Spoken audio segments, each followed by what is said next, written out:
జయ జగదంబే. నేను చాలాసార్లు చెప్తూ ఉంటాను కదండి, నేను వ్యక్తిగతమైన సమస్యలకు సొల్యూషన్ చెప్పను. ఎందుకు చెప్పండి, ఇష్టమేం కాదు, స్ఫురించదు. స్ఫురిస్తే చెప్తాను. చెప్పినప్పుడు అది చెయ్యట్లేదనుకోండి, మీకే ఇబ్బంది. అది నాకేముంటుంది నష్టం? మళ్ళీ చెప్పలేను. నేను అంత కొంత ఓరిమి తక్కువ కూడా నాకు. శివకుమార్ ఎవరో అబ్బాయి ఒక ఇప్పుడు కూడా అతను సొల్యూషన్ మళ్ళీ సమాధానం చెప్పబోట్లేదు, కానీ అతను ఏం చేశాడో చెప్తాను. ఏదో చేతబడి ఏదో జరిగింది. జనరల్గా వేలు పెట్టే సమస్య కాదు అది. నేను అలాంటి పరిష్కారాలు నేను ఎత్తుకోను. 3 తరాల నుంచి బాధపడుతున్నారని చెప్పి అతని సొల్యూషన్ చెప్తే ఆయన చెప్తాడు, మా ఇంట్లో తులసి మొక్క లేదు, తులసి మొక్క ఏదో చేయనైనా అని చెప్తే, మా ఇంట్లో తులసి మొక్క లేదు, ఏం చేయమంటారు? నేను నర్సరీకి వెళ్ళి తేలేను కదా మొక్క. ఒకవేళ తెస్తే దాన్ని ఉంచాలా తీయాలా? దీనికి నేను ఫర్దర్గా చెప్పను. అంటే అతనికి ఆ సమస్య ఎప్పట్లో తీరే అవకాశం లేదనుకుంటాను. కొన్నాళ్ళు భరించాలి అతను. ఎందుకంటే అతనికి అంత ఏమీ తెలియట్లేదు. అతను మరి గవర్నమెంట్ ఉద్యోగాలు ప్రయత్నం చేస్తున్నాను చెప్తున్నాడు. ఒకవేళ అతను సమస్యను ఇలాగే చూస్తే భౌతిక జీవితంలో కూడా మరి ఎలా జీవిస్తాడో ఏమిటో మరి తెలియదు. మీకు సమస్యలు మీరు దాన్ని మీ వైపు నుంచి ఎటువంటి ప్రయత్నం చేయకుండా ఎవరన్నా వాటికి పరిష్కారాలు ఇచ్చి వాళ్ళే సరిచేస్తారు అనేటువంటి ఉద్దేశం మీకుంటే అది ఇబ్బందికి సూచన. అంటే ఇప్పట్లో మీకు ఆ సమస్య పరిష్కారం ఏది లేదన్నమాట. ఇంకేదైనా కర్మలు ఎప్పుడూ ఎవరికి వారు తీర్చుకోవాల్సిందే. వేరే వాళ్ళ సూచన మాత్రమే చేయగలరు. మీ కర్మ ఇంకోళ్ళు తీయరు. తీసేయగలము అన్నవాళ్ళు కూడా తీయరు. అంటే మన జీవుడు ఒప్పుకోడు.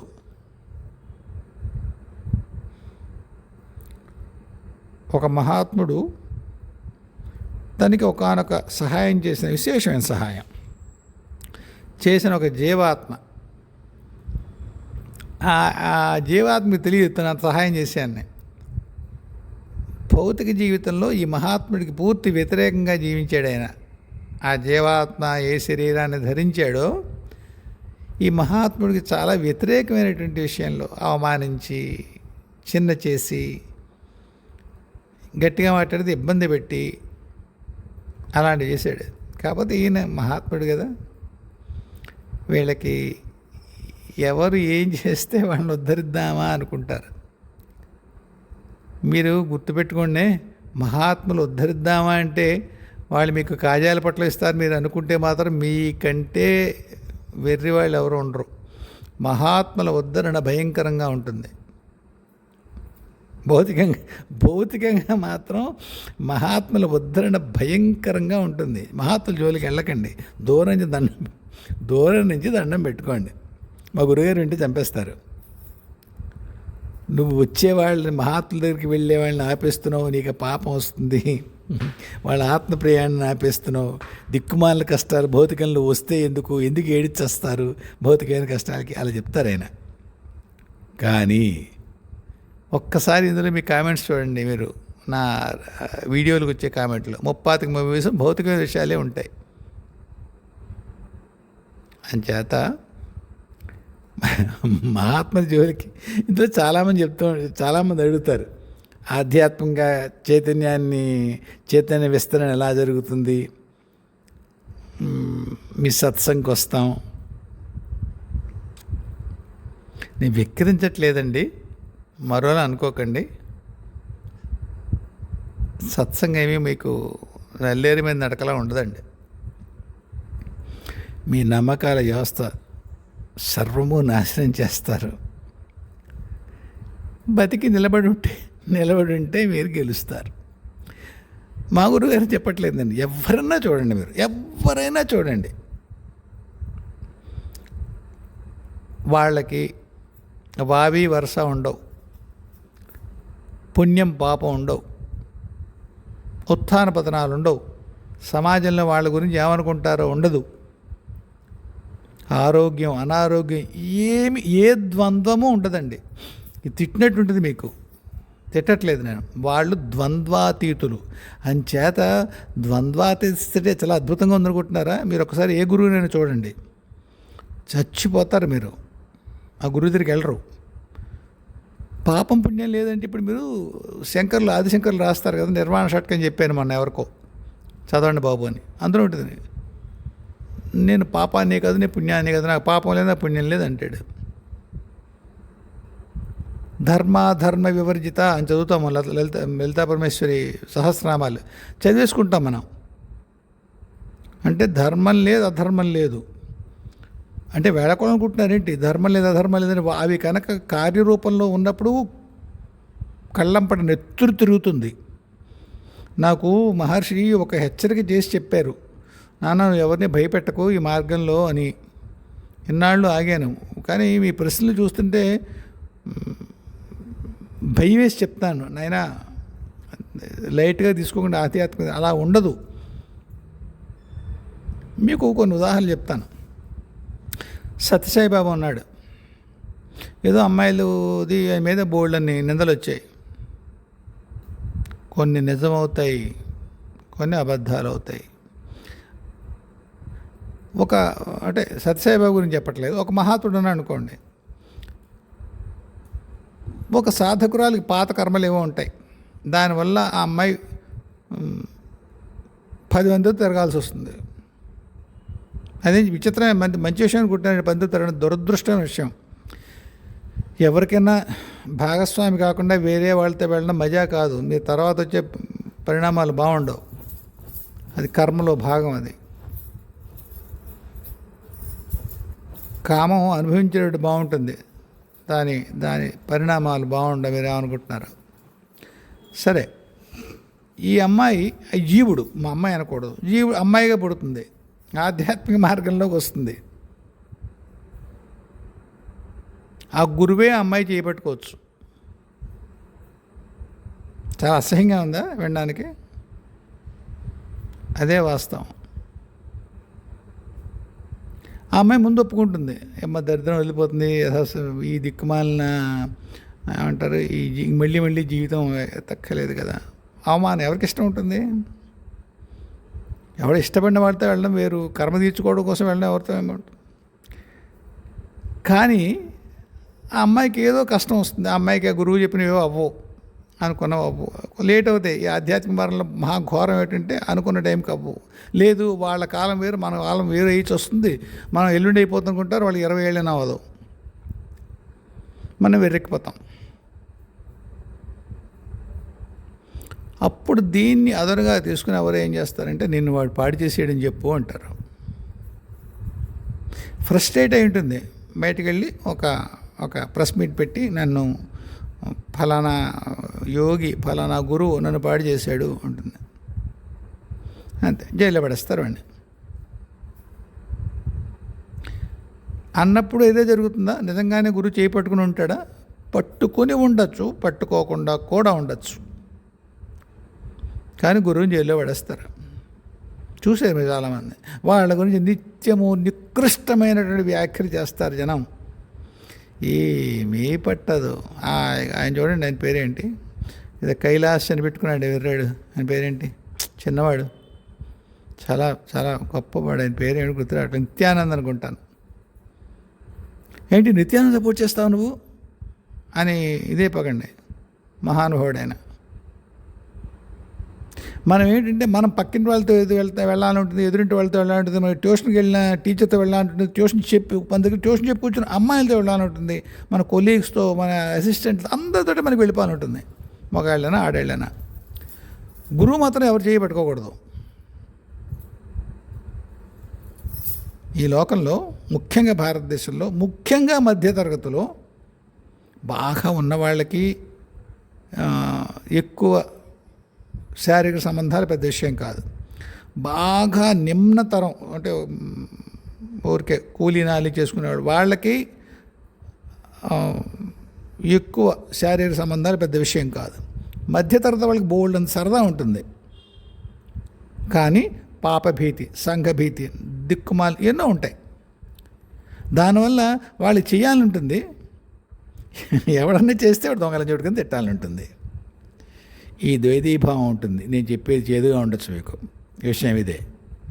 స్వామి రామ్ పుస్తకం ఉంది, లివింగ్ విత్ హిమాలయన్ మాస్టర్స్ అని. అతను వాళ్ళ గురువుగారు పంపిస్తే కాశీలో ఒక శ్మశానంలో ఉన్నటువంటి యోగి దగ్గరికి వెళ్తాడు. రాజకీయ నాయకుడు, ఒక సినిమా యాక్ట్రెస్ వస్తారు ఆయన దగ్గరికి. మీరు చదవండి ఆ సంఘటన. ఆ సినిమా యాక్ట్రెస్ తోటి ఆయన మాట్లాడే బూతులు ఎలా ఉంటాయంటే ఇప్పుడు నేను చెప్పలేను. ఆయన రాశాడు రాము, నేను చెప్తే మరీ బాగుండి చావదు, యూట్యూబ్ వాళ్ళు ఒప్పుకోరేమో కూడా. పచ్చి బూతులు మాట్లాడతాడు సినిమా యాక్ట్రెస్ తోటి. నువ్వు వస్తావా అన్నదాన్ని రకరకాలు అడుగుతాడు ఆయన. మీరు ఏదో గొప్ప అనుకున్నాను వెళ్ళిపోయి అని వెళ్ళిపోతుంది అది. వాడు అంటాడు ఆయన, ఆవిడ చేసిన పని ఏంటి? సినిమా యాక్ట్రెస్ అంటే ఏమిటి? వాళ్ళు ఏమన్నా ఒకరితో ఉండుంటారా? మరి యోగి అడిగితే ఎందుకు తప్పు? ఒక మహాస్థితి ఇస్తానంటున్నాడు, ఒకసారి వెళ్తే ఏమవుతుంది? గుర్తుపెట్టుకోండి, ఆధ్యాత్మిక మార్గంలో మీరు ఏది విలువైందిగా భావిస్తారో అది వదులుకోవాల్సి వస్తుంది. అంటే మీరు విలువైంది, అది విలువైంది అవ్వచ్చు కాకపోవచ్చు, మీరు విలువైంది అనుకుంటారు, గొప్పదనుకుంటారు. ఒకళ్ళకి అందం, ఇంకొకరికి సచ్చీలత నిజాయితీ ఉండొచ్చు. వాడు నేను అసలు ఎవరి దగ్గర పైసా ముట్టని అనొచ్చు. వాడు పైసా ముట్టుకుని లంచం తీసుకొని తిట్లు తిని వాడి కర్మ కాలిపోవచ్చు. ఎవరు చేశారో మీకు తెలియదు. మళ్ళీ చెప్తున్నాను, మిమ్మల్ని భయపెట్టట్లేదు. ఆధ్యాత్మిక మార్గంలోకి వచ్చేవాళ్ళు జీవితం, భౌతిక జీవితం ఏమైపోయినా పర్వాలేదు, ఆధ్యాత్మికంగా ఆ ఉన్నత్యాన్ని అందుకోవడమే లెక్క. అదేంటండి, భౌతిక జీవితంలో భ్రష్టైతేనే ఆధ్యాత్మిక జీవితంలోకి వెళ్తారా? ఎవరండి భ్రష్టు కాంది అయింది అంటే రెండేం లేవు. నేను ఎప్పుడు చెప్పాను ఉదాహరణ, ఆదివారం నాడు ఇంట్లో ఉన్న బురదకాలు తవ్వి అమ్మో నాన్నో శుభ్రం చేసి ఆ నీళ్లు, మురుగునీళ్ళు పైకి వెళ్ళేలా చూస్తారు. మీరు ఆడుకుంటారంటే బురదలో మళ్ళీ చెత్త కొట్టేస్తారు, నెట్టి మీద వేసేస్తారు చిన్నప్పుడు. అమ్మ నాన్న మాత్రం ఆదివారం నాడు తలనీళ్ళు పోసుకునే ముందు వాళ్ళు బుర్రలో దిగి ఓ పారెచ్చుకొని ఆ కాలువ తవ్వి నీళ్ళు వెళ్ళే వరకు చూస్తారు. మీకు అర్థం అవ్వదు, అమ్మా నాన్న బురదలో దిగుతారు, మన దిగినవరు ఏమిటి అని. బురదని హ్యాండిల్ చేయగలిగిన వాడు దిగుతాడు. మహాత్ములు అంతే. కానీ అది అర్థం చేసుకోవడం మన వల్ల అవ్వదు. మహాత్ముల జోలికి వెళ్ళకండి. నేను ఈవేళ కట్టుగా చెప్పాను, మాస్టర్ ఆర్కే ఉపన్యాసాలు ఏమైనా వినండి మీరు. ఆయన అంటాడు, మీరు మహాత్ముల జోలికి వెళ్ళకంటారా బాబు, మీరు దూరం నుంచి ఉండి వాళ్ళు దండం పెట్టుకెళ్ళిపోండి అని. జగ్గి వాసుని అడుగుతారు ఒక జర్నలిస్టు, ఇన్ని మహత్యాలు, ఇన్ని మహిమలు, ఇన్ని విచిత్రమైన అంతర్లోకాల విషయాలు చెప్తారు, మీ దగ్గర బ్రహ్మచారులుగా అంటే సాధకులుగా జాయిన్ అయిన వాళ్ళకి రోజుకి ఎన్ని అనుభవాలు ఉంటాయో కదా అంటాడు. అంటే ఆయన పక్కనవి, ఇవన్నీ మీరు మార్గంలోకి రావడానికి, మార్గంలోకి వచ్చిన తర్వాత చుక్కలు చూపిస్తాం అంటాడు ఆయన. ఇదే మాట చెప్తున్నాను నేను, ఆన్ రికార్డ్, వీడియోలో ఉంది అది. చుక్కలు చూపిస్తాం. చుక్కలు చూడకుండా కంటినీటి చుక్కలు రాలకుండా ఆధ్యాత్మికత అవదు. అందువల్ల భక్తి మార్గంలో ఉండండి, సేఫ్ అది. భక్తిలో పరీక్షలు ఉండవా? ఉన్నాయి. ఒక స్థితికి వెళ్ళిపోయే వరకు భక్తిలో అంత భయంకరమైన పరీక్షలు పెట్టారు. సిరియాళ్ళు కథలో వాళ్ళ నాన్న అమ్మ వాడి కొడుకుని చంపేయమనరు. మీరు సినిమాల్లో చూస్తారు, బోల్డ్ మంది కొడుకుని చంపుతారు, నష్టపోతారు పిల్లల్ని. సులువుగా ఉంటుందా ఆధ్యాత్మిక మార్గంలో కొడుకుని పిల్లాన్ని వదులుకోవడం? హరిశ్చంద్రుడు భార్యను అమ్ముకుంటాడు. ఊరికో అమ్ముకుంటాడు, ఆవిడ మహాపతివ్రత అని ఒక వాక్యం చదువుతారు. ఆ రోజుల్లో నిజంగా ఆ హరిశ్చంద్రోపాఖ్యానం చదివితే ఉంటుంది. ఆ దేవశర్మ ఎవడో ఉంటాడు, బ్రాహ్మడు కొనుక్కెళ్తాడు ఆవిడ దాసిగా. వాళ్ళ భార్య అడుగుతుంది, నేనేం లోటు చేశాను నీకు? నా అందం సరిపోలేదా? నాతో సంసారం సుఖం లేదా నీకు? ఎవరితో తెచ్చుకున్నావు అంటుంది. అదే దాసిగా, దాసి అంటే తెలుసు. దాసి అంటే ఆ రోజుల్లో సర్వము ఒప్పుకోవాలి. ఇంట్లో మీరు ఏమనుకుంటారు, గిన్నెలు తోమేసి రేపు సెలవమ్మా, మా పక్కింటి వాళ్ళ మూడో ఇంట్లో అవతల వాళ్ళ ఇంట్లో పెళ్ళి, నేను 3 రోజులు రాను, పని మనిషి వెళ్ళిపోతుంది కదా. ఇప్పుడు అంత లేదు సీన్ అక్కడ. దాసి అంటే సర్వము. అంతటి మహాచక్రవర్తి, మహాసౌందర్యవతి, మహాపతివ్రత అయినటువంటి ఆ తల్లి బజార్లో వేలం వేస్తే ఆవిడ కొనుక్కెళ్ళిన వాడిని యజమాని యొక్క భార్య అడుగుతుంది, ఇప్పుడు దాన్ని అయితే ఇప్పుడు దాన్ని వాడుకుంటాను, నన్ను వదిలేస్తావా అని. వాడుకుందుకు అధికారం ఉంది. మీకు గుర్తుందా సినిమాలో ఎన్టీ రామారావు రావే బంధకి అంటాడు కృష్ణపాండవేయంలోను. దాని బంధకం అంటే ఏమిటి చూసుకోండి, సంస్కృతం అర్థం చూసుకోండి, ఇక్కడ చెప్తే బాగుంటుంది. ఎందుకు? దాసి అయింది కాబట్టి వాళ్ళు ఏమన్నా చేయొచ్చు అమ్మాయిని. అంతవరకు ఎందుకు స్వామి? మీరు భారతం చదివారు. యూత్సుడు ఎలా పుట్టాడు ధృతరాష్ట్రుడికి? గాంధారి గర్భవతి అయినప్పుడు ఒక అమ్మాయిని దాసిగా పెడతారు ఆయన దగ్గర సపర్యల కోసం. ఆమెని గర్భవతిని చేస్తాడు మహారాజు. ఆ సంతానమే యూత్సుడు. దాసి అంటే అది. ఎక్కడ ఏమి సులువుగా లేవు. అంతటి దానికి హరిశ్చంద్రుడు పడ్డాడు. అంత అవమానం. ఆయన అదృష్టం బాగుంది. వాడు బ్రాహ్మడు కొన్నవాడంటే నేను లేదు నీకు వాగ్దానం చేస్తున్నాను, దీన్ని కేవలం ఇంట్లో పనులకే కానీ నా శారీరక అవసరాలకు దీన్ని వాడుకోను అంటాడు. కాబట్టి చంద్రమతి బతికిపోయింది. ఆధ్యాత్మిక మార్గం అంత భయంకరంగా ఉంటుంది. ఈవేళ నేనేదో చెప్పట్లేదు మీకు, నేను ఎక్కడ కల్పించి చెప్పట్లేదు, అలాగే ఉంది. ఒక రాజవంశాన్ని నిలపడానికే దేవరాస్తోత్పత్తి ఉన్న కారణంతో వ్యాసుడు వచ్చి వాళ్ళ తమ్ముడు భార్యను కలుస్తాడు. ఏం బాగుంటుందా అది వాళ్ళకి? బాగుంటుందండి. ఎందుకు విష్ణు వెళ్ళాడు? ఆ బృంద ఎవరో ఎక్కడ తులసి ఎవడో ఆ రాక్షసుడి వేషంలో వెళ్తాడు కదా, జలంధరుడి వేషంలో. వాడు పాతివ్రత్యం పోతుంది. ఒక విశాలమైనటువంటి ప్రపంచం, దేవతా ప్రపంచాన్ని కాపాడడం కోసం, రాక్షసుడి సంహారం కోసం విష్ణువు చేసిన పని ఏమిటి?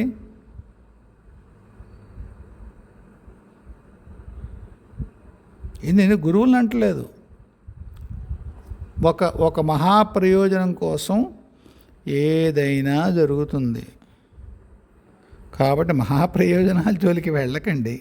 మీ యోగం ఉన్నప్పుడు వచ్చినప్పుడు ఏం జరగాలో అవి జరుగుతాయి. ఈ లోపల మహాత్ముల దగ్గరికి వెళ్ళిపోయి మాకు ఆత్మసాక్షాత్కారం కావాలి వెర్రి ప్రశ్నలు ఏమి వేయకండి. మీ ఉపాస్య దేవతల్ని పట్టుకొని దాంతో ఉండండి. ఒక ఆయన ఒక ప్రశ్న వేశారు, అంటే ఇది ఎక్కడి నుంచి ఎక్కడికి వెళ్తుంది అనుకోకండి. కాబట్టి మీకు ఏమన్నా సమస్యల పరిష్కారం చెప్తే అవి పాటించుకోండి, మీకు ఉపయోగం ఉంటుంది. ఇంకా ఆధ్యాత్మికమైన మార్గంలోకి వస్తే ఇప్పుడు భక్తి మార్గంలోనే ఉండండి. కేవలము ఆత్మసాక్షాత్కారం చేసి మీకు అది ఒక అంటే that me sound romantic, don't venture in to that. చాలా అద్భుతంగా కనిపించవచ్చు. మీకు దానికి సరిపోయేటువంటి గుండె దిట్టవు. అంటే భౌతికత పెద్ద విషయం కాదు. ఇక్కడ ఉన్నటువంటి సమాజం ఏదైతే మంచి చెడు ఉంటుందో దాని యందు మీరు పూర్తిగా విముఖులై, దాని యందు పూర్తిగా ఉదాసీనులై, ఉదాసీనులు అంటే ఇండిఫరెంట్, దాన్ని పట్టించుకోరు మీరు. లోకం ఏమనుకుంటుందో మీ గురువు చెప్తే అది రైటు. ఆ స్థితి మీకుంటేనే ఆధ్యాత్మికంలోకి వెళ్ళండి, ఆధ్యాత్మిక మార్గంలోకి వెళ్ళండి. లేకపోతే భక్తి మార్గంలో ఉండండి. ఆధ్యాత్మిక నా ఉద్దేశం ఆత్మసాక్షాత్కార మార్గం. భక్తి కూడా ఆధ్యాత్మికమే కాదన్ను. మిమ్మల్ని భయపెట్టట్లేదు. మీకు నేను చెప్పిన ఉదాహరణలన్నీ కూడా అక్కడవే జరిగినవే చెప్పాను మీకు. అది నిత్యానంద అయినా, సత్యసాయి అయినా, ఆఖరికి ఆసారాం బాపూజీ అయినా. కొన్ని ఏళ్ల క్రితం ఉంది, వీడియో అయింది. ఓసారి తిహార్కి వెళ్ళాలిరా, పైనుంచి ఒకసారి మొన్న చక్కర కొట్టాను హెలికాప్టర్లో, కొన్నాళ్ళు అక్కడ ఉండాల్సి వస్తుంది అన్నాడు ఆయన. బాబా వద్దు వద్దు వద్దు అంటే వెళ్ళొద్దా, అక్కడ కొంత ఉండడం వల్ల పనులు ఉన్నాయిరా అంటాడు ఆయన. అంటే ఆయన గుడిసెడి పనులు చేశాడు, ఆయన ఎవరు శిష్యురాలతోటి చేయబట్టుకున్నాడు కాబట్టి ముందు ఏదో జైల్లోకి పోతాడని కాదు, అలా అనుకోకండి. జైల్లోకి వెళ్ళాలంతే. ఆయన మీకు కోపం రావచ్చు, ఆసారాం బాపూజీని, నిత్యానందని, సత్యసాయిని నేను సపోర్ట్ చేస్తున్నానని. మీరు ఎరగని రెండో పార్శ్వం అది. నమ్మితే నమ్మండి, నమ్మకపోతే వదిలేయండి. వీడు యూట్యూబ్లో వీడెవడ పిచ్చివాగుడు బాగుతున్నాడు, దొంగనా కొడుకులందరినీ సపోర్ట్ చేస్తున్నాడు, వీడు కూడా దొంగనా కొడుకే అని ఒక కన్క్లూషన్కి వస్తారా? బంగారంలో రండి. You will do it at your own peril. మీ కర్మ. కానీ వాస్తవం ఇంతే ఉంటుంది. మీకెవరో చెప్తారు కృష్ణుడు అస్ఖలిత బ్రహ్మచారి అని.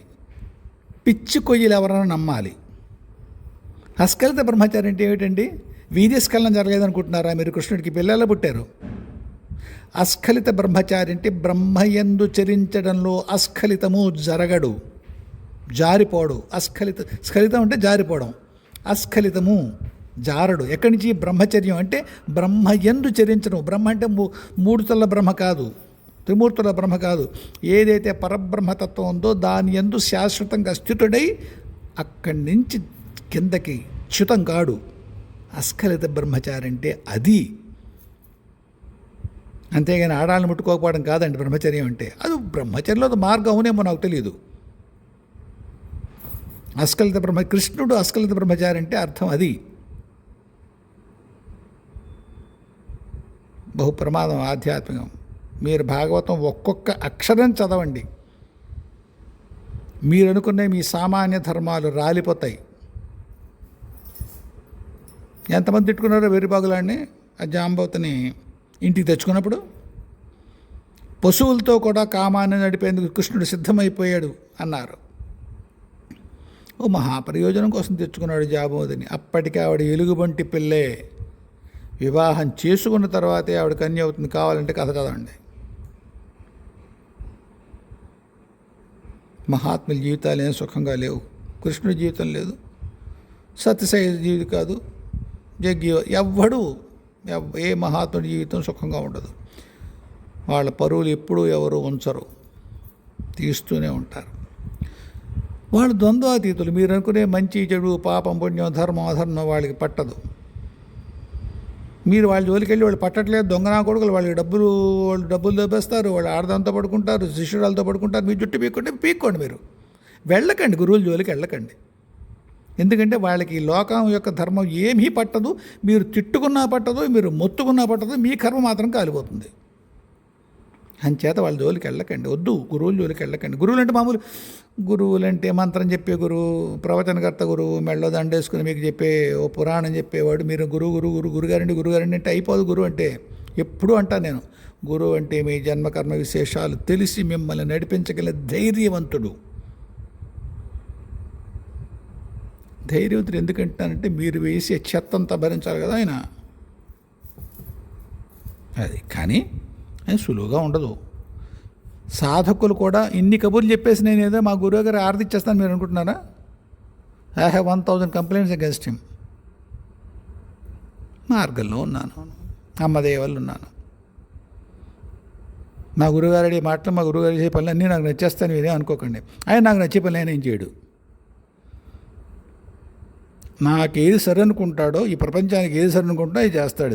అది నాకు నచ్చాలి రూల్ ఏం లేదు. నేను ఇంకా ఆత్మసాక్షాత్కారం పొందిన మనిషిని. కేవలం నాకు దైవీలోకంతో కొంత సంసర్గం ఉంది. అది కొంత అదృష్టం చేత కొంత తట్టుకుంటాను. నేను ఏం పూర్తిగా తట్టుకోను. అందుకని మీ అందరికీ చెప్తున్నాను, చాలామంది కాన్షియస్నెస్లో ఎలా విస్తరించాలి, ఏం చేస్తే. ఒక అబ్బాయి ఎవరో రాశాడు, చైతన్య కుమార్ కావాలి, నా దగ్గర పంచదశి మంత్రం ఉంది, ఏ ఉపదేశం వల్ల నేను పరమాత్మతత్వాన్ని పొందుతాను. ఏ మంత్రమైనా పరమాత్మత్వాన్ని చేరుకుంటారు. డైవింగ్ డీప్ ఇన్ అనేది ఒక పుస్తకం, డైవింగ్ డీప్ అనుకుంటాను, ఒక పుస్తకం చదివించారు మా గురుగారు కొన్ని ఏళ్ల క్రితం. అందులో అంటాడు, ఒక ఇనప ముక్క యొక్క నువ్వు లోపలికి వెళ్ళు, అణువులోంచి యాటంలోంచి ఇంకేమైనా ఉంటే అక్కడికి వెళ్ళు, పరమాత్మ దొరుకుతాడు. చెక్క ముక్కలోకి వెళ్ళు, అశుద్ధంలోనికి వెళ్ళు, అణువులోకి వెళ్ళు, అణువు అంతా ఒక్కటే ఉంటుంది. దాని రకరకాల కాంబినేషన్లో అమృతం వచ్చినా అశుద్ధం వచ్చినా రకరకాల అణువుల కాంబినేషనే. మూలమైన అణువు ఒక్కటే, పరమాత్మతత్వం కూడా అదే. కాబట్టి ఏ మంత్రం చేస్తే వస్తుంది, ఏ మంత్రం చేసినా వస్తుంది, ఒక స్థితి వస్తుంది. మీరే పరమాత్మ, మీరే దైవం అయ్యే స్థితికి ముందు మాత్రం మీకు ఎటువంటి సులువు పద్ధతులు, సులువు మార్గాలు ఉండవు. వీపు నొప్పడం, ఆయాసం రావడం చాలా చిన్న కష్టాలు. మిమ్మల్ని నేను మళ్ళీ చెప్తాను, నాకు ఆ మహర్షి నన్ను క్షమించుగాక, మా గురువులు నన్ను క్షమించుగాక, మిమ్మల్ని భయపెట్టే ప్రయత్నం చేయట్లేదు. కాకపోతే మీరు ఇంత చైతన్య విస్తరణలోకి వెళ్ళే ప్రయత్నం మీరు చేసిన తర్వాత సరైనటువంటి సంసిద్ధత లేకుండా, అవగాహన లేకుండా దిగితే బహుప్రమాదం. అన్ని తప్పుడు ఉదాహరణలు ఇస్తాడు, బూతు మాటలే మాట్లాడాడుతాను అనుకుంటారేమో. అనుకోండి, మొట్టమొదటి మెసేజ్ వీడియోలో చెప్పాను నేను. ఒక చిన్న పిల్లాడు 8 ఏళ్ళ కుర్రాడు, ఒకానొక ఊళ్ళో. తండ్రి స్కూల్లో ఒక మాస్టరు, పిల్లల ట్యూషన్ చెప్తున్నాడు. ఆయన భార్య అందంగా ఉంటుందో, ఆయన భార్య అంటే ఆయనకి ఇష్టమో మరి ఏమిటో తెలియదు మనకి కారణం. పొద్దున 8 గంటలకి పిల్లలకి ఏదో లెక్కలు చెప్పేసి చేయండిరా అని తలిపేసుకునేవాడు ఆయన. భార్యతోటే, వేరే వాళ్ళతో ఏం కాదు. ఈ కుర్ర 8 ఏళ్ళ వాడు వీడు ఏం చేసాడంటే వెనకాల నుంచి వెళ్ళి సందులోకి వెళ్ళి ఒకటి ఇటకేసుకొని ఏదో ఎక్కేవాడు. ఏం ఎక్కేవాడు, కిటికీలను చూసి ఒరే ఒరే ఒరే మా నాన్న మా అమ్మని అని చెప్పేవాడు. ఎవరికి? ఈ మిగతా స్టూడెంట్స్కి. వాళ్ళందరూ పగలబడి నవ్వుకొని బయటకు వచ్చి ఫలానా మాస్టారు పొద్దున 8 గంటలకి. ఓరే నీకేం నష్టం, నీకేం నష్టం? వాళ్ళు ఆవిడతోటేగా. ఏదో సబరపడ్డాడు చిన్నవాడు. వీడికి 8 ఏళ్ళ కొడుకు. 8 ఏళ్ళ కొడుకు అంటే ఆ రోజుల్లో నేను ఒక 60 ఏళ్ళ క్రితం 50 ఏళ్ళ క్రితం చెప్తున్నాను అనుకోండి. 8 ఏళ్ళు కొడుకున్నాయంటే ఆయనకి ఎన్ని ఏళ్ళు ఉంటాయి? 28 29 ఉంటాయి. ఆ మాత్రం సరదా ఉండదా?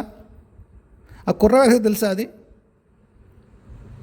వాళ్ళ నాన్న పరువు తీసాడా? వాడు నాన్న చేసిన మహాధర్మ కార్యమా? వాడికి అర్థమో లేదు అది. ఆధ్యాత్మికత అలాగే ఉంటుంది. క్షమించండి, ఉదాహరణ ఇచ్చాను నేను. నాకు ఎంతకంటే పొద్దునగా దిగే ఉదాహరణ నాకు వేరే కనిపించలేదు. వాడు తెలుసా, వాడు అమ్మ నాన్న పరువు తీసాడు. వాడు తెలుసా, వాళ్ళ అమ్మ నాన్న జరిగిన ధర్మమే అని తెలియదు వాడికల్లా అడమగా కలవకూడడం, అది సిగ్గు, బట్ట కట్టుకునే ఉండాలి. వాడికి అదే చెప్తారు, అథవా లా కట్టుకోకుండా స్నానం చేసి ఏం తిరుగుతున్నావురా లా కట్టుకో అథవా అంటారు. అంచేత లా కట్టుకోకుండా బట్టలు లేకుండా ఉండడం తప్పు. వాళ్ళ అమ్మ నాన్నతో బట్టలు లేకుండా కనిపించారు వాడికి. అంచేత వాడు మిగతా వాళ్ళు చెప్పేసాడు నన్ను అంటారు, కానీ వాళ్ళు చూడని. వాడికి ధర్మా తెలుసా? ఆ గాడిద కొడుక్కి తెలియదు. 8 ఏళ్ళు వాడికి అంతకంటే ఎక్స్పెక్ట్ చేస్తారు మీరు? మనం కూడా అంతే. ఎప్పుడు ఏది ధర్మమో ఎప్పుడు ఏది అధర్మమో తెలియనటువంటి విచిత్రమైన మూర్ఖ స్థితిలో ఉంటాం మనం. మనకి తెలిసిన సామాన్య ధర్మాలే సర్వత్రా వర్తిస్తాయనుకుని మనం మూర్ఖతలో ఉంటాం. దాన్ని బట్టి మనకి తెలిసిన కొలతలో మనం జడ్జి చేస్తాం, అభిప్రాయాలు వెలువరిస్తాం, తీర్పులు ఇస్తాం, ప్రాణమే తెచ్చుకుంటాం మహాత్ముల గురించి వెర్రి వ్యాఖ్యలు చేసి. అంచేత తస్మాత్ జాగ్రత్త. ఆధ్యాత్మిక మార్గం సులువు కాదు, దాంట్లోకి వెళ్ళిపోయే ప్రయత్నం తెలియకుండా ప్రయత్నం చేయకండి. కాబట్టి మీ ప్రశ్న ఏమిటంటే ఎంత చేస్తే ఏ జపం చేస్తే చైతన్య స్థితిని చేరుకుంటాం? ఏది చేసినా చేరతారు. ఏ మంత్రాన్ని మీరు జాగ్రత్తగా చేసినా శ్రద్ధగా చేసినా వెళ్తారు. కానీ కేవలము మంత్ర జపం వల్ల పరమేశ్వరులోనో ఐక్యం అవుతాయని మీరు ఏమైనా అనుకుంటే వట్టి భ్రమ. పుస్తకాల్లో ఎన్ని పుస్తకాల్లో రాసినా నమ్మకండి, అది జరగలేదు, ఎప్పుడు జరగదు. పరమాత్మ చైతన్యంలో లేనవడానికి ముందు పేగులు తెగిపోయే సాధన ఉండే తీరుతుంది, ఇంకో మార్గం లేదు. ఏమండి, చేసుకోండి మంత్రం. సరే, ఇంకొక అబ్బాయి విష్ణుగావులు అడిగాడు, బాలమ్మ మంత్రం అంత కఠిన అంటే ఏమంటారు దాన్ని, కఠిన సాధన చేయగలిగారు, ఎలా చేశారు? నా గురువు దయ అండి. నా శ్రీ విద్య నాకు ఇచ్చిన గురువు, ఆయనకి నా మీద అంతటి అవ్యాజమైన ప్రేమ. అంచేత ఆయన కేవలము ఆయన ప్రేమ కారణంగానే దేవతలు నా యందు సుముఖులే ఉన్నారు. ఎందుకంటే ఆయన భాషలో చెప్పాలంటే, నాన్న ఆవాల ముద్ద చేసి నూర్చి నువ్వుటిది ఏదో ఒక పదం వాడేవారు ఆయన. ఆవాలని ముద్ద చేయడం ఏమంటారు, ఏదో చేస్తారు దాన్ని. అదంతా చేసి నూరి పెట్టాను, అంచేత నీకు సులువుగానే ఉంటుందిలే అనేవారు ఆయన. అంటే ఆయన ఎన్ని కోట్లు చేశారంటే, నేను ఏ దేవతను ఫలన ఆయన వాళ్ళ కొడుకునండి, వాళ్ళ శిష్యుడినండి చెప్పండి, రాబోయే లోపలికి అంటారు కదా. మీ నాన్నగారికి ఒక మహామంత్రితో పరిచయం ఉంది, ఇంకోళ్ళు ఎవరో ప్రధానమంత్రితో పరిచయం ఉంది. మీరు ఏ బొక్క లేదందుకు మీకేం తెలియదు. ఒకసారి ప్యాంటు చొక్కా వేసుకుని ఢిల్లీ వెళ్తారు, ఒక కాగితం చూపిస్తారు, ఎవరు ఫలానా సుబ్బారావు అబ్బాయి రారా ఆయన అంటారు. ఎందుకు? మీ నాన్నగారికి వాడికి ఉన్నటువంటి మహాగాఢమైన స్నేహం కారణంగా. అలా నా గురువు విపరీతమైనటువంటి తపస్సు చేశాడు. ఆయన ఆశీస్సు కారణంగా నేను ఏకపీఠం మించి 60,000 బాల చేయగలిగాను. నేను కిరీటం పెట్టుకుంటే నాకంటే పిచ్చిలంజోడు ఇంకెవడం ఉండడు. ఒక్క గురువు దయ, ఆయన ఆశీస్సు. అమ్మ ప్రేమ లేదంటే అది అబద్ధం. ఉంది, పూర్వజన్మల పురాకృత సుకృతాలు ఏవో ఉన్నాయి దానికే. కానీ ఆయన ఆశీస్సు లేకుండా, ఆశీస్సుల బలం లేకుండా నేను సాధన చేయగలిగి ఉండేవాడిని కాదు. ఈనాటికి నా శిష్యుడు కనిపించి, ఒరే పెద్దాడు ఇలా చేస్తున్నాడు, వాడు మొహమాట పడుతున్నాడు అమరడానికి, అడగమనరా పర్వాలేదు అని చెప్తాడు ఆయన. వెరిపోగలాడు ఇప్పుడు 26 ఏళ్ల క్రితం శరీరం వదిలిపెట్టాడు ఆయన. గురువుల ప్రేమ అలా ఉంటుంది. ఆధ్యాత్మిక గురువులకి ప్రేమ ఉంటుంది, వాళ్ళ ప్రేమ వేరుగా ఉంటుంది. నాకు అర్థమయ్యే చావదు అది.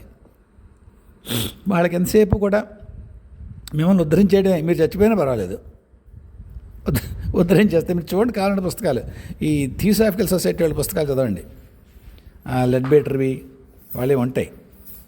వాళ్ళు రాస్తారు, పోలే ఈ జన్మ కాకపోతే ఇంకో జన్మ, అంత సులువుగా మాట్లాడతారు. ఎంత ఒక 150 ఏళ్ళు పట్టచ్చు ఇటు సాధనకిట. ఎన్ని ఏళ్ళు అంటే 150 ఏళ్ళు అంటేనా?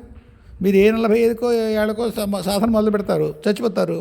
మళ్ళీ ఇంకో జన్మలో మళ్ళీ 40 ఏళ్ళు వచ్చే కానీ వీళ్ళు సాధన మొదలు పెట్టరు, మళ్ళీ చచ్చిపోతారు. అంటే 3-4 జన్మలు పడుతుంది. సులువుగా ఉంటుంది అనుకుంటారేంటి? 150 ఏళ్ళు మామూలుగా చెప్తాడు ఆయన. 150 years it will take and I think very quickly will complete అనేది. ఏం వెరీ క్విక్లీ విల్ కంప్లీట్? వాడికి 150 ఏళ్ళు అసలు కాదు కాలం. కాబట్టి వాళ్ళు గురువులకి దయ లేదంటారా, మీరు ప్రేమ లేదంటారా? వాళ్ళ కాలం వేరు, మీ కాలం వేరు. మీకు అర్థమై చావదు అది. మీకంటే మీకు అనకూడదు. నేను అది ఆ కాలం గురించి నేను ఆ గురువుతో కొట్లాడుతూ ఉంటాను. నేను ఇంకేం త్వరగా రికన్సైల్ అవ్వలేదు. Let me be upfront with you. నేనేమి మా గురువుగారితో మీ ఇష్టం దేవా, మీరు ఎప్పుడు ఇస్తే అప్పుడే నేను అనలేను. ఇంతవరకు అనలేదు, ముందంటానా తెలియదు. కాలంతో బంధించబడి ఉంటాం మనం. వాళ్ళ కాలం సంబంధం లేని చిత్ర లోకంలో ఉంటారు గురువులు, ఆధ్యాత్మిక గురువులు. బహు ప్రమాదం వాళ్ళతో. వాళ్ళు మీ మీద దయ కలిగి ఉంటారు, కానీ మీకు అదే అర్థం కాదు. రాత్రి ఆపరేషన్ చేసిన తర్వాత కాళ్ళు కట్టేస్తారు అటు ఇటుని కదలకుండా ఉండడానికి. డాక్టర్ని లంచ్ కొడుకు తక్కువలో తిట్టుకుంటాం మనం. ఆపరేషన్ చేయించుకునే ఎవరికైనా అనుభవం ఉంటుంది అది. రాత్రి కదలని ఎవరో కొన్ని ఆపరేషన్లకి కాళ్ళు కట్టేస్తారు, పెయిన్ చచ్చిపోతూ ఉంటాం, ఇంజక్షన్ ఇవ్వడు డాక్టర్. కక్ష కదిలిచేసి వస్తారు మీరు, అందుకని కట్టేస్తాడు తాళ్ళేసి. ఆధ్యాత్మిక గురువుతో అంతే ఉంటుంది. కాకపోతే కొంత ఈ ఉపాసన గురువులు వాళ్ళ ప్రేమ వేరుగా ఉంటుంది. నా మొట్టమొదటి మంత్రం మా అమ్మ నాన్న కాకుండా బయట వాళ్ళు ఇచ్చిన మంత్రం ఇంద్రాక్షి దుర్గ అని చెప్పాను మీకోసారి. ఆ మంత్రం ఇచ్చిన మహానుభావుడు చనిపోయిన తర్వాత ఒక రోజు నా కల్లోకి వచ్చాడు. నా సీఏ పరీక్షలు పూతున్న రోజులు అవి. సీఏ వ్యాసం లేదనుకోండి, తర్వాత ఎస్డబ్ల్యూ అనేది వేరే కదా. సీఏ పరీక్షలకు వెళ్తున్నాను నేను. విశాఖపట్నం వెళ్ళాలి మా ఊరి నుంచి.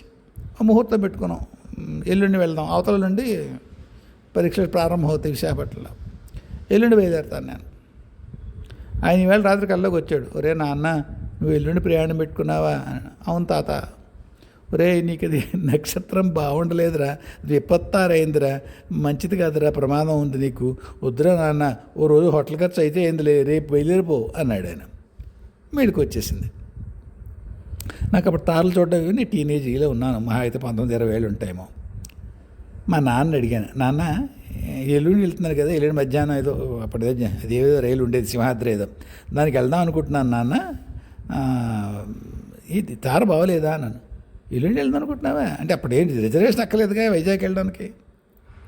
అవునా అన్నాడు మా నాన్న. అవును అని. ఇలాగా తాత చెప్పాడు, కల్లోకి వచ్చాడు నాన్న, విపత్తారంటున్నాడు, ఒకసారి చూడవా అన్నాను. చూశాడు మా నాన్న. విపత్తారేది? విపత్తార మంచిది కాదు నాకు. అయితే పరీక్ష వేసానా, ఏం అవ్వలేదు, కానీ ఏదో మహాప్రవాదం తప్పించాడు ఆయన. చచ్చిపోయాక శరీరం వదిలిపెట్టిన తర్వాత ఆయన ఏమి మన ఫేమస్ గురువేం కాదు, మామూలు వేద పండితుడు, సంసారి, నా మీద అమితమైన ప్రేమ ఉన్నటువంటి వ్యక్తి. శరీరాన్ని వదిలిపెట్టిన తర్వాత కల్లో కనిపించి నాన్న విపత్తారా అని చెప్పాడు. ముందు రోజు ప్రయాణం ప్రీపోన్ చేసుకున్న వేరే కథ. ఎందుకు చెప్తున్నానంటే గురువుల ప్రేమలు అంతుంటాయి. ఇది ఈ తలానికి సంబంధించిన ప్రేమే చూపించాడు. ఆధ్యాత్మిక గురువులు మీ పై తలాలు కూడా చూపిస్తారు. అది మీరు తట్టుకోలేరు. తట్టుకోగలరు అనుకుంటే పూర్వాపరాలు తెలిసి ఆధ్యాత్మిక గురువులతో వ్యవహారం ఎలా ఉంటుందో, వాళ్ళ వాగ్దానాలు అవి తీరు సంక్లిష్టంగాను బాధాకరంగాను ఉంటాయి. అవి సామాన్యమైన ఘర్షణ ఉండదు. అంచేత ఆధ్యాత్మిక మార్గంలోకి వెళ్ళేటప్పుడు దానికి సరిపోయిన సంసిద్ధత, అంతకుముందు కావాల్సినట్టు ఉపాసనా బలం, ఇవి సమకూర్చుకుని అందులోకి వెళ్ళండి. చైతన్య విస్తరణ అంత మామూలు విషయం కాదు, తప్పుగా అనుకోకండి. ఇంకొక ప్రశ్న జ్యోతి అడిగింది. జ్యోతి ఫ్రమ్ కాలిఫోర్నియా.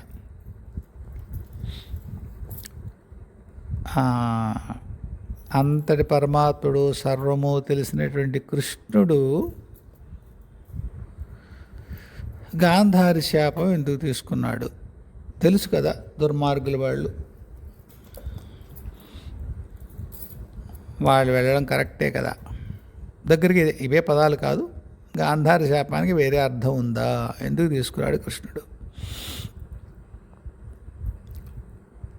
గాంధారి శాపం తీసుకున్నాడంటే ఒక కారణం ఉండాలి. ఆయనతో ఎవరైతే వచ్చారో వాళ్ళు వెనక్కి వెళ్ళాలి. ఒక కారణం దొరికింది, ఒప్పుకున్నాడు. చాలా సింపుల్ కథ. మిగతావన్నీ మనకి తెలిసిన కథలు వేరే, అంటే మనకు అర్థమైన కథలు వేరే. ఆయనకి వెనక్కి తీసుకెళ్ళాలి. తనతో వచ్చిన వాళ్ళు, యదువంశంలోకి ఎవరైతే దేవతలు అతనితో పాటు వచ్చారో వాళ్ళు వెనక్కి వెళ్ళాలి. ఏం మార్గం?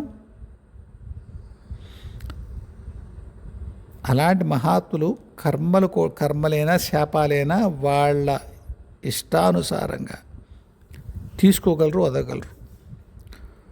ఒక కథ ఉంటుంది, నాకు ఆ ఋషి పేరు గుర్తులేదు. ఆయన ఋషి నడువుని కత్తి కట్టుకుని వరి కోసుకుంటూ ఉంటాడు. వీళ్ళు కృష్ణుడును అర్జునుడేమో వెళ్తూ ఆయన పొలం దగ్గర ఆగుతారో ఏదో అవుతుంది మొత్తానికి. మాటల్లో అతను అంటాడు, కృష్ణుడు కనిపిస్తే చంపి పడేస్తాను వాడిని. ఆ కత్తి ఎందుకయ్యా, బ్రాహ్మడే కదా అంటాడు కృష్ణుడు. ఇంత జనక్షయానికి కారణమయ్యాడు కృష్ణుడు, వాడు కనిపిస్తే చంపేస్తాను, వాడు మహాత్ముడే. కానీ ఇంత మహాత్ముడు తెలుసు, మహాత్ముడైన వాడు జనక్షయ ఎందుకు చేయించాడు కదా, కారణం ఉంటుంది అనుకోవాలి కదా, అనుకోలే. జనక్షయానికి కారణం అయ్యాడు వాడిని చంపేస్తాను. ఒరే నేనే కృష్ణుడని చెప్తాడు ఈయన. నీకు శాపం ఇస్తున్నాను అంటాడు. వేరే నీ శాపం నేను తీసుకోను అంటాడు ఆయన. నీ శాపం నేను తీసుకోను. ఒక పదం వాడి ఉంటే వినుంటారు మీరు, నిగ్రహానుగ్రహ సమర్థులు అని. వాడు అనుగ్రహం ఇవ్వగలరు, దేన్నైనా నిగ్రహించగలరు, ఒడిసి పట్టుకోగలరు. వాడు తీసుకుంటే శాపం, లేకపోతే బొక్క, ఏం లేదు. Sorry for the language. Godavari జిల్లా ఉంది కదా, ఆవేశం వచ్చినప్పుడు ఒక భాష కొద్దిగా వేరేగా ఉంటుంది. అందరి జిల్లాలో ఉంటుంది, మన కోపం వస్తే అందరి భాష ఒకలాగా ఉంటుంది. కానీ సరే, తీసుకోలేదన్నా. మరి గాంధారి శాపం ఎందుకు తీసుకున్నాడు? ఇదే రహస్యం. వెనక్కి వెళ్ళాలి. సంక్షప్తకులతో యుద్ధం జరుగుతున్నప్పుడు అర్జునుడి వెనక్కి వస్తానంటే రానివాడు ఆయన. వాళ్ళ సంగతి చూసి వెళ్దామంటాడు. అభిమన్యుడు వెళ్ళిపోతాడు. ఇక్కడ ఎందుకు? చంద్రుడు చంద్రుడు కొడుకు అనుకుంటాను, నాకు తెలిసి చంద్రుడేమో కూడా, యుద్ధంలో మహాభారత యుద్ధంలో పాల్గొందుకు ఇష్టపడ్డావు అంటే 15 రోజులు రా అంటాడు ఆయన. 15 రోజులు టైం, 15 16, అప్పుడు దానికి ఒప్పుకుని కిందకు వస్తాడు. కాబట్టి వెనక్కి వెళ్ళిపోవాలి ఆయన. 16 ఏళ్ళు ఇంకేవో లెక్కలు కలుపుతారనుకోండి, దానికి కొన్ని లెక్కలు కలిపి 24 ఏళ్ళని కొందరు చెప్తారు. మొత్తానికి చాలా చిన్న వయసులో అభిమన్యుడు వెనక్కి వెళ్ళిపోవాలి. వీడు అర్జునుడు కాపాడేస్తే ఎలా? కృష్ణుడు తెలియదా? సాత్యకిని చుట్టుముడతారు శత్రువులు, ఎక్కడో దూరంగా ఉంటాడు కృష్ణుడు. సాత్యకి కంఠానికి ఆ విల్లు తగిలించి ఆ వింటి నారుతో అతని పీకి చేసే సందర్భం ఏదో వస్తుంది. సాత్యకి మహావీరుడే, కానీ చుట్టుముడతారు. అప్పుడు కృష్ణుడు అక్కడి నుంచి బాణం వేయమంటాడు అర్జునుడిని, సాత్యకిని కాపాడు, సాత్యకి ఇబ్బందులు ఉన్నాడని. కృష్ణుడు పక్కన లేడు, చూసాడా లేదా సాత్యకిని? అభిమన్యుడిని చూడలేకపోయినాడా?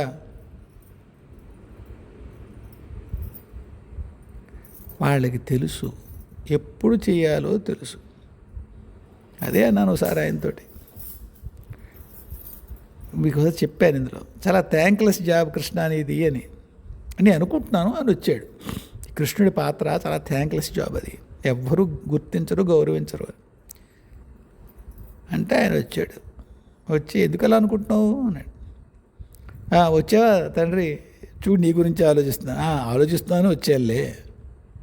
ఎంత థ్యాంక్లెస్ జాబ్ కృష్ణ అనేది. అబ్బాయి అలా ఏం లేదే అన్నాడు. ఎవరయ్యా 5-6 తప్పిస్తే నేను గుర్తించింది నువ్వు మహాత్ముడు అని. ఈనాటికి నీ బొక్కలే వెతుకుతామేమేమో. నవ్వాడు. నేనేమి అందరి మెప్పు కోసం వచ్చానా? నాకు నీరాజనాలకు పట్టాలి, ఆడతలు పట్టాలి, మహానుభావుడు అని చెప్పి మీరు దండలు వేయాలని వచ్చానా?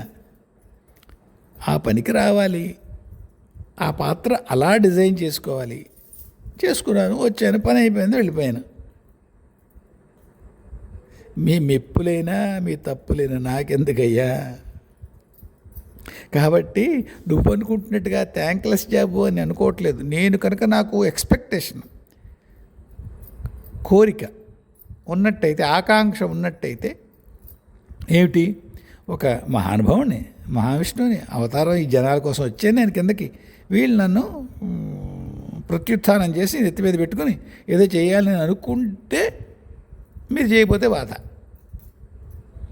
నేనేకోలేదు, నా పాత్ర ఇది, ఈ పనికి ఇలా ఉండాలి, నా చరిత్ర చిత్రించుకున్నాను, డిజైన్ చేసుకున్నాను, వచ్చాను, I have executed that and have returned back, వెళ్ళిపోయాను. ఇందులో బాధే ఉందయ్యా, థ్యాంక్లెస్సే ఉంది. That was design to be so. అది అలాగే నిర్ణయించబడింది పాత్ర.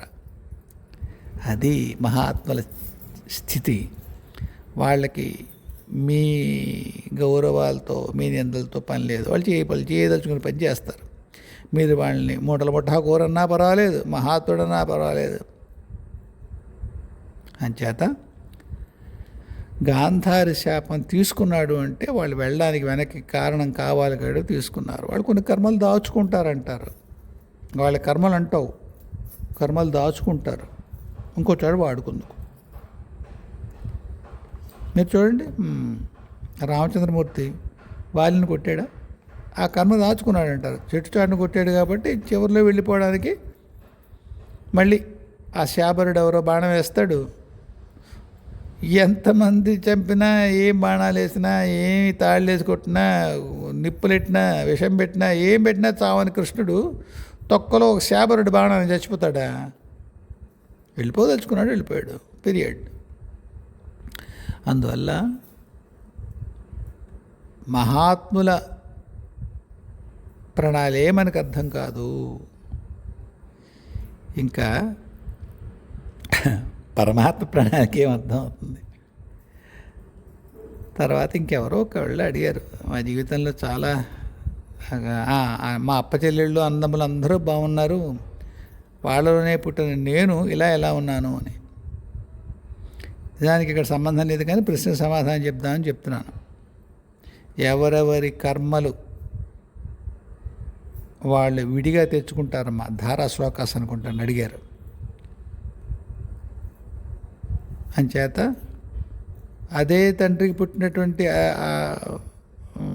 ధృతరాష్ట్రుడు, పాండురాజు, వాళ్ళ పిల్లలు ఎలా ఉన్నారు, వీళ్ళ పిల్లలు ఎలా ఉన్నారు, వాళ్ళ చివరి ఏమిటి, వీళ్ళ చివరి ఏమిటి, ఒకే కుదురులోంచి వచ్చారు కదా వాళ్ళందరూ. కాబట్టి ఎవరెవరి కర్మలు, ఎవరెవరి జీవన ప్రణాళికలు, ఎవరెవరి జీవన గమనాలు వాళ్ళకి విడిగా ఉంటాయమ్మా. ఏకగర్భజులైన కారణం చేత అందరూ ఒకలా ఉండాలని ఏం లేదు. అందరూ చెప్తారు కదమ్మా, ఒక చేతి వేళ్ళే ఒకలా ఉండవు, ఓ తల్లి పిల్లలే అందరూ ఒకలా ఉండవు అని ఎంతోమంది ఎన్నోసార్లు అని ఉంటారు. మీకు ఎందుకు వచ్చిందో సందేహం నాకు తెలియదు, లేదా ఎదుకుండా సమాధానం చెప్పేవాడు ఉన్నాడు కనుక ఒకసారి చెప్తే ఏమంటాడో అని అలా అడిగారే ఉంటామని నాకు తెలియదు. మన కర్మ దాన్ని బట్టి వచ్చిన జన్మ దాన్ని బట్టి ఉంటుంది తల్లి. అది సంగతి. ఈవేళ నా మాటల్లో మీకు ఆధ్యాత్మిక మిమ్మల్ని భయపెట్టినట్టు అనిపిస్తే అలా అనుకోకండి. భయపెట్టడం కాదు, హెచ్చరించాను. చాలామంది చైతన్య విస్తరణ అంటుంటే భయం వేసి నాయన అలా ఉండదు, ఇలా ఉంటుంది ప్రయాణం, జాగ్రత్త అని చెప్పడం ఉద్దేశం. అంతేగాని ఆధ్యాత్మికలు మిమ్మల్ని వెళ్ళొద్దని అంటలేదు. వెళ్ళదలుచుకుంటే ఇవి ఉన్నాయి సుమా, దీన్ని సిద్ధపడి వెళ్ళండి అన్నాను. ఏమండి, సుఖంగా ఉండండి. మళ్ళీ కలుద్దాం. జయ గురుదేవ్, జయ జగదంబే, స్వస్తి.